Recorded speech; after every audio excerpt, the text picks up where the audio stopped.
भाइयों और बहनों, आज हम सुनने जा रहे हैं एक ऐसी पावन कथा जिसे सुनने मात्र से ही मनुष्य के सारे पाप धुल जाते हैं। यह है ऋषि पंचमी व्रत कथा। बहुत समय पहले विदर्भ देश में एक ब्राह्मण अपनी पत्नी और बच्चों के साथ रहता था। उनकी पुत्री जब विवाह योग्य हुई तो उसका विवाह एक योग्य ब्राह्मण परिवार में कर दिया गया।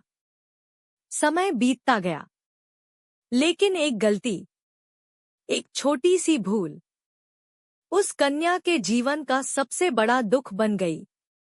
वह मासिक धर्म ऋतुकाल के दिनों में शास्त्रों में बताई गई पवित्रता और नियमों का पालन नहीं करती थी। उसके मन में यह बात छोटी लगी, लेकिन यही छोटी सी लापरवाही अगले जन्म में बड़ा परिणाम लेकर आई। कुछ समय बाद उस कन्या का देहांत हुआ और अगले जन्म में वह कीड़े कृमि के रूप में जन्मी। यह देखकर उसके माता पिता का हृदय फट गया। उन्होंने रोते हुए ऋषियों से पूछा, हे ऋषियों, हमारी बेटी ने ऐसा कौन सा पाप किया था कि उसे इतना दुखद जन्म मिला? ऋषियों ने गंभीर स्वर में कहा, हे ब्राह्मण, जिसने भी मासिक धर्म में शुद्धि का पालन नहीं किया वह पाप का भागी बनता है, परंतु उसका उद्धार संभव है, और वह है ऋषि पंचमी व्रत।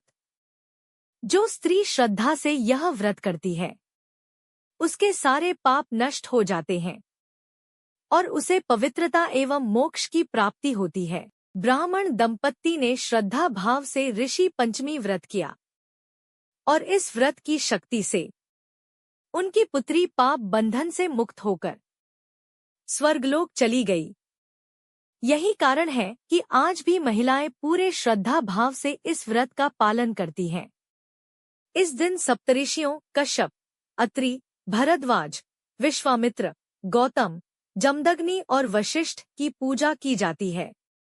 तो प्यारे साथियों, ऋषि पंचमी व्रत हमें यह सिखाता है कि शुद्ध आचरण, नियम और श्रद्धा ही जीवन को पवित्र बनाते हैं। अगर आपको यह कथा अच्छी लगी हो तो इसे लाइक, शेयर और सब्सक्राइब करना न भूलें, क्योंकि आपका एक छोटा सा प्रयास हमें और भी ऐसी दिव्य कथाएं लाने के लिए प्रेरित करता है।